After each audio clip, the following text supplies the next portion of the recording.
vahel tundub, et maailm on tagurpidi pööratud. Vaaride metsad on varastatud, aga inimesed tülitsevad laastude pärast. Kui kõik maad ja varad kuuluvad neile, kus on see mets ja maa, mis saavad meitele.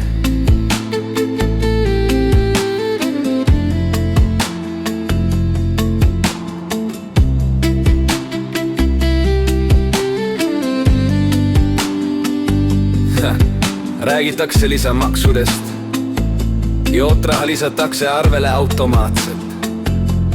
Ka mina arutlen, kas see on õiglane? Ei tundu. Aga see pole see, mis meid tegelikult juhib. Ülemklass ja nende seadused on ammu garanteeritud, kõrgused on vaiksed. Aga all rahvas kakleb pindude pärast, nagu keegi poleks näinud, et kogu mets on maha võetud. Aga tõde ei ela metsas ja laistudes, vaid selles, kas su süda veel elab. Milleks sa elad? Lihtsalt elada. Lihtsalt elada. Et rohkem võtta, kas jõuad siis üles või lähed selleks sõtta? Kas selles on mõte?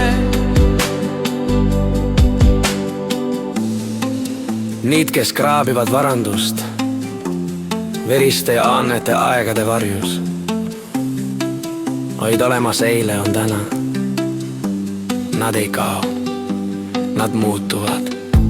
Ülikondades, seadustes, platvormides kirjutavad ekraanil reegleid, nimetavad sõdu investeeringuks ja kui küsid miks, peavad sind trolliks või lolliks. Ka need, kes on loonud masinad ja platvormid, on kaasautorid, süsteemi loojad. Nad koodivad maailmu, kus õiglus on reklaam, aga mitte leping. Sipelgas ei küsi palga, aga ehtab, tema maailm ei varise.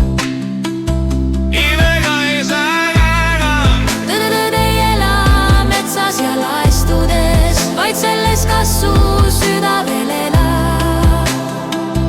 Milleks sa elad? Lihtsalt elada, lihtsalt elada.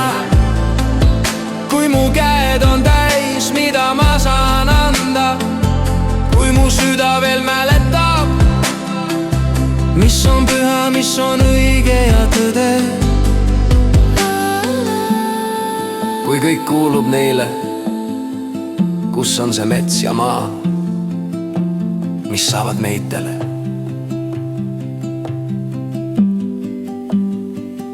Templirüütlid andsid kõik ära, valisid vaesuse, et kaitsta nõrka ja tõde. Seepärast elab nende lugu veel.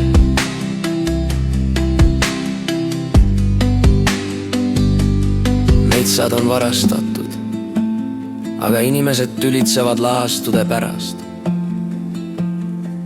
Kõlab hääl. Miks sa näed pindu oma venna silmas, aga palki oma silmas ei märka? Aga tõde ei ela metsas ja laistudes, vaid selles, kas su süda veel elab.